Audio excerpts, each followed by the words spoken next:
my senses.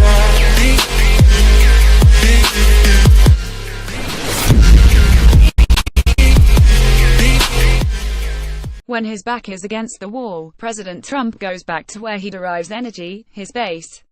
That includes a large percentage of whites without a college degree.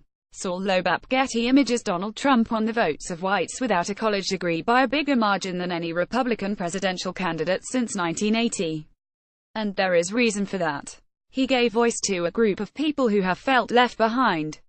Every single American will have the opportunity to realize his or her fullest potential, Trump said in his election night victory speech 1 year ago this week. The forgotten men and women of our country will be forgotten no longer. At nearly every rally and campaign event, populated largely by whites, Trump spoke to their cultural grievances, and he has continued to do so as president. But what has also been clear is that non-whites, many of whom have felt like targets of Trump's nationalist and protectionist tendencies, are also aggrieved. A survey by NPR, the Robert Wood Johnson Foundation, and the Harvard T.H. Chan School of Public Health found that majorities across racial lines, including whites, said discrimination exists against their group. It does seem that in America today, it is something of a golden age of grievance. 1 year later, it may be hard to believe, but this week marks 1 year since Trump was elected President of the United States. And it hasn't been the easiest go of it for the 45th president. As a candidate, Trump had the lowest favorability ratings of anyone ever elected since polling began. And since his ascendancy to the presidency, he has continued along a similar pattern, with the lowest job approval rating of any president in modern polling. According to an average of the polls, Trump stands around 39%. That is about where he has been throughout his first 10 months in office. He peaked around 46% in early February, just after his inauguration, and he has never dipped below 37%, which he hit in mid-August. That was right around the time Trump faced widespread criticism for his response to racial violence and protests in Charlottesville, VA. All about that base, it has been clear that when his back is against the wall, Trump goes back to where he derives energy, his base. For example, one of his first moves was to institute a travel ban that has been held up in the courts over whether it discriminates against Muslims. He tried to ban transgender people from serving in the military. That is also held up in the courts. Trump has taken a hardline, nationalist approach on immigration, endorsing a plan to cut legal immigration in half and make it merit-based. He also called for an end to the diversity visa lottery program after the terrorist attack that killed 8 people in New York last week. Again and again, Trump has criticized political correctness. "We have to get much tougher," he said after the New York attack, echoing a line from the campaign trail.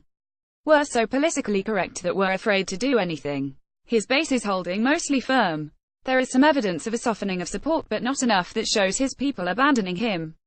Art of the deal. Rhetorically, Trump certainly hasn't abandoned his base, but what about on policy? The next lines of that election night speech, after noting the forgotten men and women, were these: "We are going to fix our inner cities and rebuild our highways, bridges, tunnels, airports, schools, hospitals," Trump said. "We're going to rebuild our infrastructure, which will become, by the way, second to none. And we will put millions of our people to work as we rebuild it." Despite that promise, an infrastructure bill hasn't even been introduced, or pushed by the White House, for that matter. What's more, Trump has so far gotten no major legislation through Congress, not a repeal and replace of the Affordable Care Act, not a tax overhaul.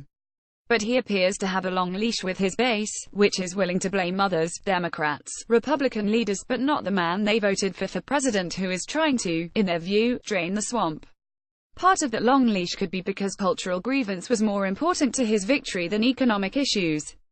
The Atlantic, citing data from the Public Religion Research Institute, reached that conclusion in May in the wake of Trump's surprise win. Some journalists, scholars, and political strategists argued that economic anxiety drove these Americans to Trump.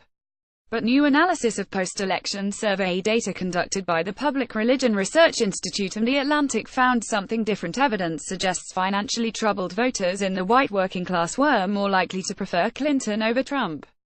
Besides partisan affiliation, it was cultural anxiety, feeling like a stranger in America, supporting the deportation of immigrants, and hesitating about educational investment, that best predicted support for Trump. This data adds to the public's mosaic-like understanding of the 2016 election.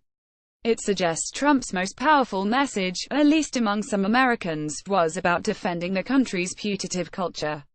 Why cultural grievances so salient? Look no further than the NPR poll. 55% of whites said they believe discrimination exists against whites, generally.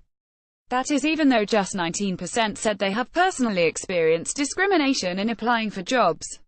Even fewer whites said they have personally experienced discrimination when it comes to promotions, college acceptance, interactions with the police, or housing.